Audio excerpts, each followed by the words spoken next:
we head straight to our first discussion, promoting literacy and the impact of spelling bee competition in Edo State. Not just Edo State, Nigeria as a whole. I think this is what we need at this point, as we have with us in the studio Angel Reme Asien. She is a Guinness World Record attempt breaker, and of course she is also a child advocate and a public affairs analyst. Good morning and good to have you. Good morning. Okay, you've always added weight. The last time. You started. So this is like our third meeting. Okay, okay. Yeah, maybe I'll need to bring the clips. So we'll be talking about that much later off camera. But walk us through, what is the importance of literacy? What's the impact of inculcating reading habits in the younger generation? Good morning, everyone. As we all know, my name is Ase Angel Sarime. The importance of literacy can actually not be overemphasized, especially with, as we all saw, the recent JAM score. So this is already saying that we need a call to action, and we need to actually look at where the issues is in our educational sector and actually try to fix them. So the importance of literacy is vast. Something that we cannot overemphasize, actually, yes. Now, while I was planning this segment, I kind of sampled opinion of younger ones. I have younger ones staying with me. Okay, some of them are in school anyway. I put a call through and was asking, do you still read? What's your method of reading? Do you still go to the library and all that? And one of them made bold to tell me, well, we don't go to library again, though we have library in the school, but you don't have enough materials in the library. We use our phone. And I was like, really? When I was in school, we pay cyber cafe for like 6 months, 1 year. You pay because the internet is not really that okay, right? We only had to go on Facebook. That was what I told him last night. And he was like, well, they have library, and some of these libraries are not really equipped. How are we going to start telling them to read when everyone is involved and engulfed with smartphone and social media? Okay, actually, that's where this spelling bee initiative is actually coming in. Because most times these kids, these children and these students actually need things to validate their efforts in reading, you understand? Then when I was coming up, we had various competitions, debates. I was even a part of EDDQS, Literary Debating, Dramatic and Quiz Society. Oh, really? Yes. We'll go for these competitions and you find yourself reading, find yourself trying to prepare for future competitions because you know you do not want to flop. And you actually want to do better, you want to be better. So this is one of the reasons why we are actually bringing this spelling bee initiative. And talking about the libraries and all of that, we actually partner with the Edo State Library Board because one of the things they are doing is trying to make sure the library is actually equipped. And I think you know that a digital library is actually being built. Oh, definitely, by this government. Yes, by this government. So that's something that it's actually very nice. We have to embrace the innovation that is going on because technology has actually come to stay. And these youths, these younger ones, they are even more into their phones than into their normal books. So we just have to move with the trend and actually inculcate reading into technology, which is what it's actually nice that they are doing. So if the digital library can actually start and these children are able to easily access it, it's actually going to be nice. So it's a very good initiative. So I feel that more of initiatives like this should actually come up. You can't just tell people to read just for reading's sake. Most times reading is actually boring. Something has to actually push these children, these people to read.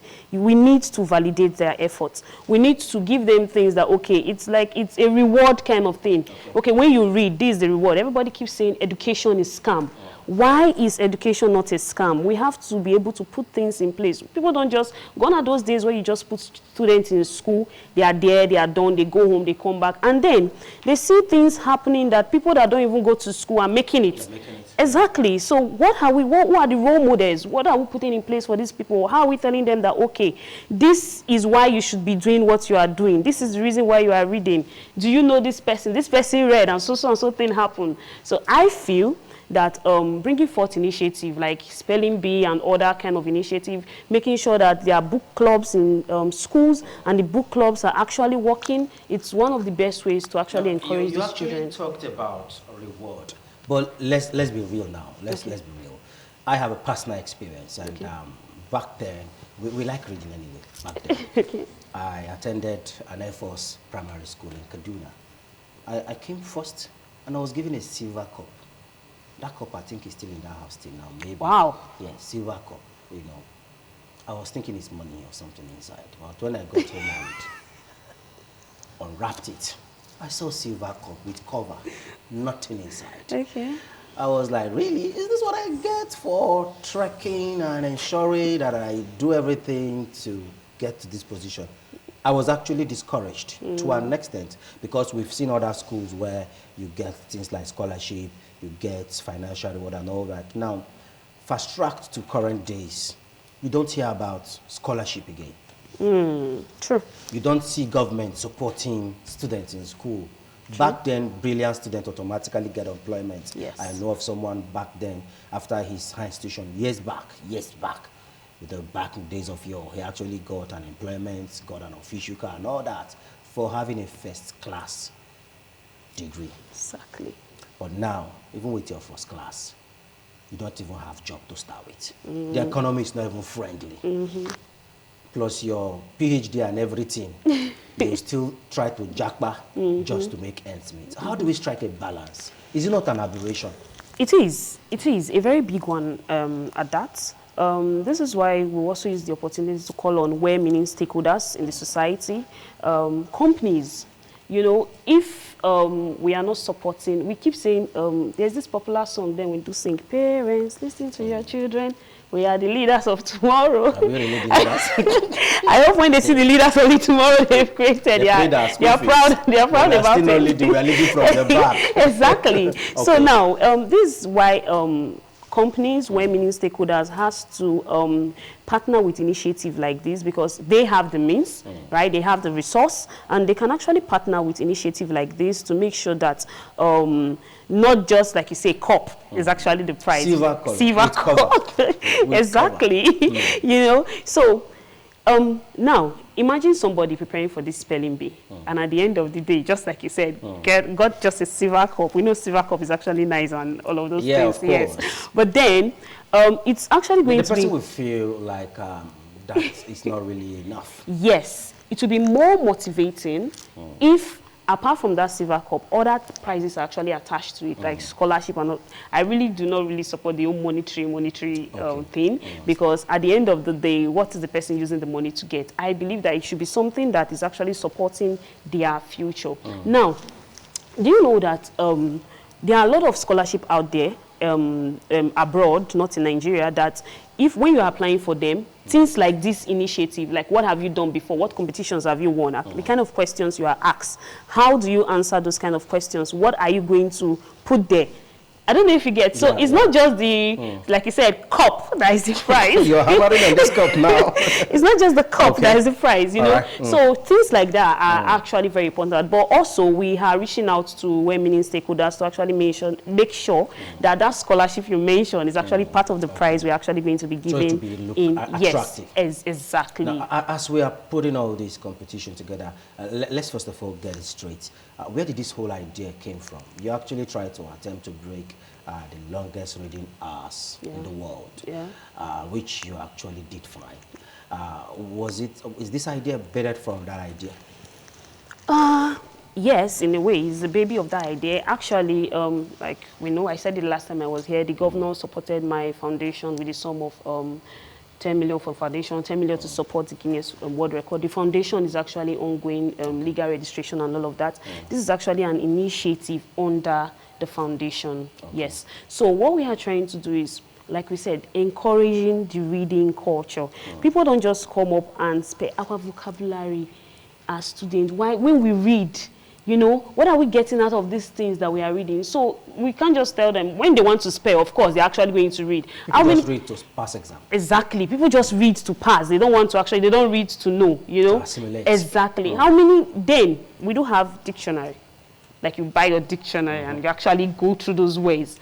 How many people actually do that? Like I don't even think a lot of people have opened dictionary in a long. Can still find their way around the conventional dictionary. Exactly. So that is what we are trying to build. So, and we are not just doing only Edo State, but of course charity begins at home. So we are starting from Edo State. So this initiative was bettered because we wanted to build the reading culture. But then how do we build the reading culture if you don't have ways to validate these children's efforts? If you are not doing things that will actually motivate them, imagine somebody wins this year and another child is like, oh, I want to go for this next year. I'm going to prepare for this. You understand? So that is what we want to do. It's not going to be just a one-time thing. It's actually going to be an annual event. So we want to try and see how we can broaden it across the states in Nigeria. So at the end of the day, we are going to be having a national contest. So instead of taking all the support you got from government and individuals to go for a vacation in Dubai, I do want to go to Dubai. Or probably get good bone straight hair and look good, get a good car. Well, I do look good, you know. No, you look good, you know what I mean. Instead of spending the money on yourself and going to do all that stuff, but you just felt, okay, let's give it back to the society. Of course. But are you going to reach out to those at the grassroots? When we talk about impacting things, if we talk about impactation, most times we end at the top. We don't get to the rural setting. Are you going to get to the rural setting as we begin to wrap up? Now, funny thing about this spelling bee is that because we are doing it in Edo State, for now is the first edition, we are actually going to the whole 18 local governments. Yes, we are going to start from the local government level down to the district level, and then we are having the grand finale June 28th. Okay. Yes, this year. So we are starting from the grassroots as low as possible because we are very, very big on inclusivity. So each and every local government in Edo State is actually going to be represented. All the 18 local governments? All the 18 local government. Like I said, we are calling on women stakeholder. It's not just a day job. To support. To support, of course. Okay, we'll be having you again and again. Let's just see how to make sense of this laudable initiative. Well, that has been Angel Reme, who actually joins us live here in the studio, talking about the importance of impacting the younger generation, taking them back to reading culture.